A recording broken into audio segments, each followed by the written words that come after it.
अस्सलाम वालेकुम friends, welcome to my YouTube channel Biofacts. मैं हूं आपका दोस्त अरसलान आसिफ और आज की इस वीडियो में हम स्टडी करेंगे कि व्हाट इज़ माइक्रोबायोलॉजी। माइक्रोबायोलॉजी की डेफिनेशन क्या है, उसके बाद माइक्रोबायोलॉजी में क्या चीज़ें हैं जो डिस्कस की जाती हैं, माइक्रोबायोलॉजी किस लिए यूज़ की जाती है, और साथ ही साथ हम माइक्रो ऑर्गेनिज़म के लिए जो फर्स्ट वर्ड यूज़ किया गया था वो क्या था, ये चीज़ इसमें डिस्कस करेंगे। और कुछ साइंटिस्ट जो हैं इस डिस्कवरी में इन्वॉल्व हैं, उनके बारे में थोड़ा जो है स्टडी करेंगे। अपनी वीडियो की तरफ आने से पहले सबसे पहले आप लोगों से यही रिक्वेस्ट है कि जो लोग मेरे चैनल पे न्यू हैं वो मेरे चैनल को सब्सक्राइब करें, वीडियो को लाइक करें और बेल आइकन दबाना मत भूलिएगा ताकि आपको मज़ीद न्यू वीडियोज़ के नोटिफिकेशन मिलते रहें। Now what is microbiology? Microbiology derived from two Greek words. मैंने आपको एनाटॉमी में भी बताया था कि 15 नंबर के एमसीक्यूज़ एनाटॉमी में से आते हैं और 15 नंबर के क्वेश्चन आंसर जो है एनाटॉमी में से आते हैं। इसी तरीके से 15 नंबर के एमसीक्यूज़ माइक्रोबायोलॉजी में से आएंगे और 15 नंबर के ही क्वेश्चन आंसर इसमें से आएंगे। तो जो हमारा फर्स्ट चैप्टर है जिसमें सिर्फ डेफिनेशंस हैं और डेट्स हैं, ये चीज़ें जो होती हैं एमसीक्यूज़ के लिहाज से इम्पोर्टेंट होती हैं और 2 से 3 एमसीक्यूज़ जो हैं वो सिर्फ इस जो चैप्टर में से आ जाते हैं। तो इसीलिए अब वो एमसीक्यूज़ कौन कौन से होंगे वो आपको साथ साथ बताते रहेंगे। What is microbiology? Microbiology derived from 2 Greek words. 2 Greek word हैं, कौन कौन से? Micron and biology. माइक्रोन का मतलब क्या है? Micron means small, biology means studying life. MCQs में ये भी पूछा जाता है कि कौन से 2 ग्रीक वर्ड हैं और उन ग्रीक वर्ड्स के मीनिंग क्या है। फॉर एग्ज़ाम्पल आपको एमसीक्यूज़ में कहा जाएगा कि माइक्रोन का मतलब क्या है। उधर 4 ऑप्शन दिए होंगे, उसमें जो सही वाला होगा वो आपको जो है सर्कल उसमें जो है फिल करना होगा। अब आ जाते हैं माइक्रोबायोलॉजी, इस लिहाज से उसकी जो डेफिनेशन बनती है वो क्या है।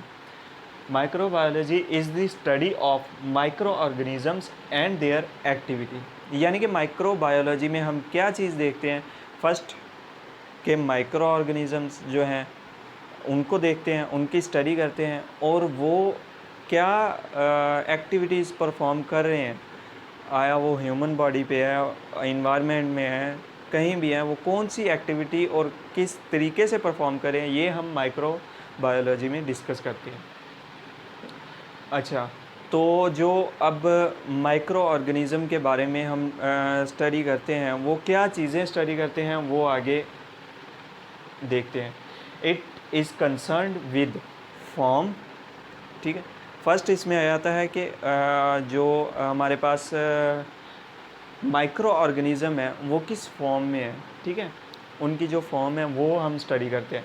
नेक्स्ट हमारे पास आ जाता है स्ट्रक्चर, उनका जो स्ट्रक्चर है वो दिखने में कैसे हैं, किस कलर के हैं, ये चीज़ें हम जो हैं उसमें जो है स्टडी करते हैं। नेक्स्ट आ जाता है रिप्रोडक्शन, मींस कि एक जो सेल है माइक्रो ऑर्गेनिज़म का, माइक्रो ऑर्गेनिज़म है वो किस तरीके से अपने आप को डिवाइड करता है 2 माइक्रो ऑर्गेनिज़म में, ठीक है। एक माइक्रो ऑर्गेनिज़म कैसे अपने आप को रिप्रोड्यूस करके फर्दरमोर डिवाइड करता है, तो ये चीज़ हम जो है इसमें स्टडी करते हैं। नेक्स्ट आता है फिजियोलॉजी, मींस कि उनकी जो फंक्शनिंग है वो किस तरीके से परफॉर्म करते हैं, वो चीज़ जो है हम माइक्रोबायोलॉजी में डिस्कस करते हैं। Metabolism, identification, metabolism and identification भी माइक्रोबायोलॉजी में डिस्कस किए जाते हैं। आइडेंटिफिकेशन मींस किस तरीके से, साफ सी बात है कि एक तरह की माइक्रो ऑर्गेनिज़म नहीं होंगे, ठीक है, उनको अलहदा उनकी क्लासेस वाइज जो है वो डिवाइड किया हुआ है। तो उनमें जो यानी कि फ़र्क होगा उसकी बेस पे ही उनको अलहदा किया गया होगा। किसी को टेम्परेचर के बेस पे, कोई जो है कोल्ड टेम्परेचर पे जो है ज़िंदा रहने वाले होंगे, कोई जो है वार्म टेम्परेचर पे ज़िंदा रहने वाले होंगे। तो इस तरीके से उनको जो है आइडेंटिफाई किया गया है वो क्लासेस अलग-अलग उनकी बनाई गई हैं, तो उनकी बेस पे उनकी आइडेंटिफिकेशन जो है वो माइक्रोबायोलॉजी में की जाती है। अब नेक्स्ट आ जाते हैं, it also includes the study of distribution in nature. Micro organism की डिस्ट्रीब्यूशन इन नेचर मीन्स के वो कहाँ कहाँ पाए जाते हैं ऑल इन दी वर्ल्ड। कुछ होते हैं कि पानी में पाए जाते हैं, कुछ होते हैं कि जो है वो सॉइल में पाए जाते हैं, कुछ होते हैं जो एयर में पाए जाते हैं। तो ये चीज़ डिस्कस करना कि वो कहाँ मौजूद होते हैं, relationship to each other and to other living organisms. ठीक है, उनका रिलेशनशिप कि वो अपनी क्लास के जो माइक्रो ऑर्गेनिज़म हैं उनके साथ कैसे हैं, और जो दूसरे लिविंग ऑर्गेनिज़म हैं उनके साथ क्या उनका रिलेशनशिप है, यानी कि वो उनको हार्म दे रहे हैं, नुकसान दे रहे हैं, या फिर उनको बेनिफिट दे रहे हैं, ये चीज़ स्टडी करना। आया था beneficial and detrimental effect on man, means के इंसानों को वो किस तरीके का जो है ना आया वो फ़ायदा दे रहे हैं या फिर नुकसान दे रहे हैं, उनमें कोई डैमेज कॉज कर रहे हैं या फिर उनको जो है ना बेनिफिट दे रहे हैं, ये चीज़ स्टडी करना। नेक्स्ट आता है हमारे पास physical and chemical changes that they make in their environment, यानी कि वो जो उनको इन्वायरमेंट मिल रहा है उसके मुताबिक वो अपने अंदर कौन कौन सी फ़िज़िकल और केमिकल चेंजेस लेके आ रहे हैं। ठीक है, एग्जांपल के तौर पे एक माइक्रो ऑर्गेनिज़म है जो कि एक स्पेसिफिक टेम्परेचर रख लेते हैं कि 37 डिग्री सेंटीग्रेड पे वो अपने आप को जो है रिप्रोड्यूस करता है, उसके बाद जो है एक अपनी यानी कि तादाद को बढ़ाता है। ठीक है, और 60 डिग्री सेंटीग्रेड पे वो डिस्ट्रॉय हो जाता है। ठीक है, तो ये चीज़ देखना कि जो इन्वायरमेंट उनको मिल रहा है उस इन्वायरमेंट में वो किस तरीके का उनका बिहेवियर होता है, वो उनका जो स्ट्रक्चर है वो किस तरीके का रहता है। कुछ होते हैं डिस्ट्रॉय हो जाते हैं, कुछ अपनी कलर चेंज कर लेते हैं, कुछ अपनी अपीयरेंस ओवरऑल जो है ना वो चेंज कर लेते हैं। तो ये चीज़ें जो है माइक्रोबायोलॉजी में स्टडी की जाती हैं। नेक्स्ट हमारे पास जो उसकी डेफिनेशन है माइक्रोबायोलॉजी की, अब वो हम देखते हैं। The branch of biology, biology की ब्रांच है that deals with micro organisms and their effect on living things. ठीक है,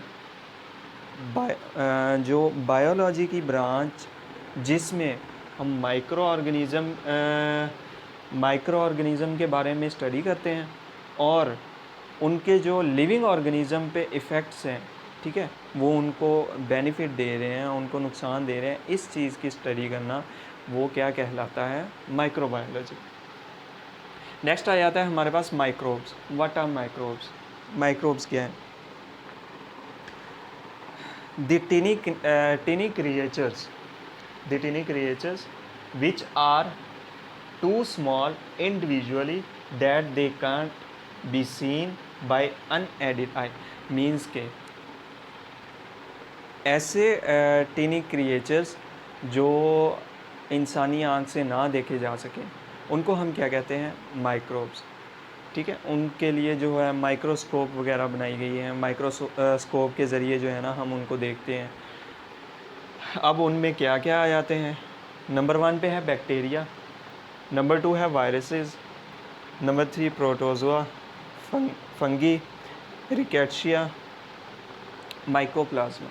ठीक है, ये माइक्रोब्स की एग्जांपल हैं कि माइक्रोब्स में ये आ जाते हैं। सिर्फ यही नहीं और भी हैं, लेकिन एक आपको बताने के लिए कि माइक्रोब्स में किस तरीके के जो है माइक्रो ऑर्गेनिजम्स होते हैं वो बताने के लिए। हिस्ट्री ऑफ माइक्रोबायोलॉजी, इसमें जो है फर्स्ट साइंटिस्ट रॉबर्ट हॉक, उसने माइक्रोस्कोप के जो यूजेस हैं उसके बारे में हमें जो है बताया, और उसने एक स्लाइस ऑफ कॉक लिया। अब वो क्या होता है, वुडन प्लग होता है। अक्सर आपने जो है केमिकल लैब्स जो होती हैं उसमें देखा होगा,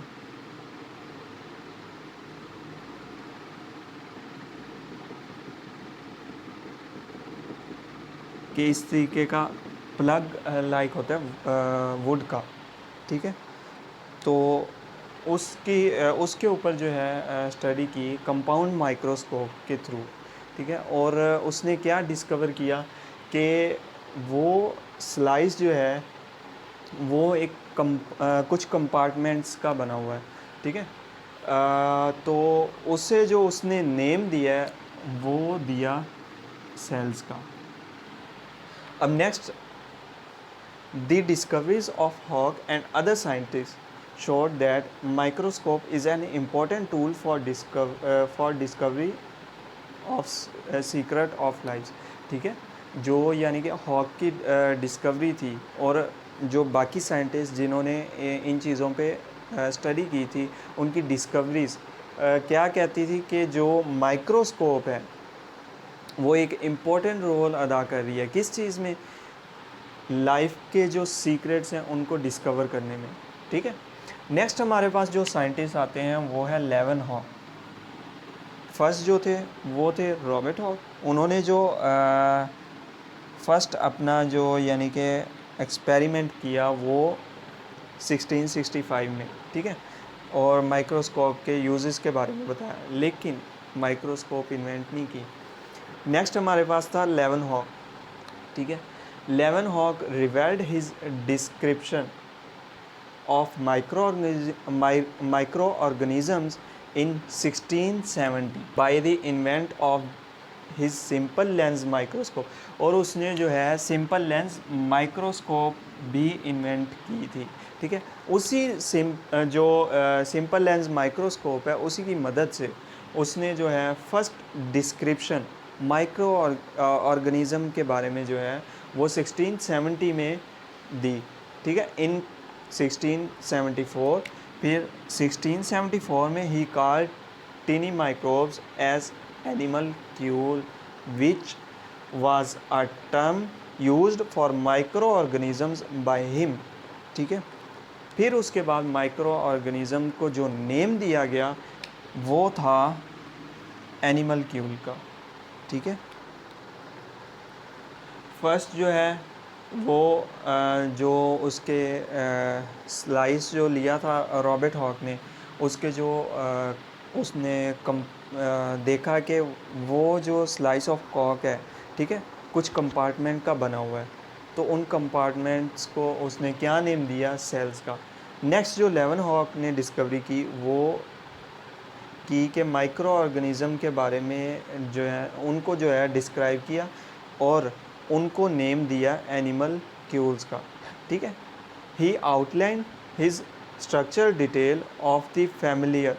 अब उसने जो डिस्कवरीज की थी वो किन जो है माइक्रो ऑर्गेनिज़म के बारे में की थी, प्रोटोजोआ, एमीबा, पैरामीशियम, ठीक है।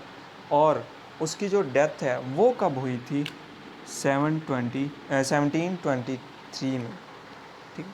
अब ये टोटल यानी कि MCQs के लिहाज से इम्पोर्टेंट है। ये आज का लेक्चर था, आई होप कि आपको पसंद आया होगा। इंशाल्लाह नेक्स्ट लेक्चर में हम जो है स्कोप ऑफ माइक्रोबायोलॉजी वो स्टडी करेंगे। तब तक अल्लाह हाफिज़, शुक्रिया।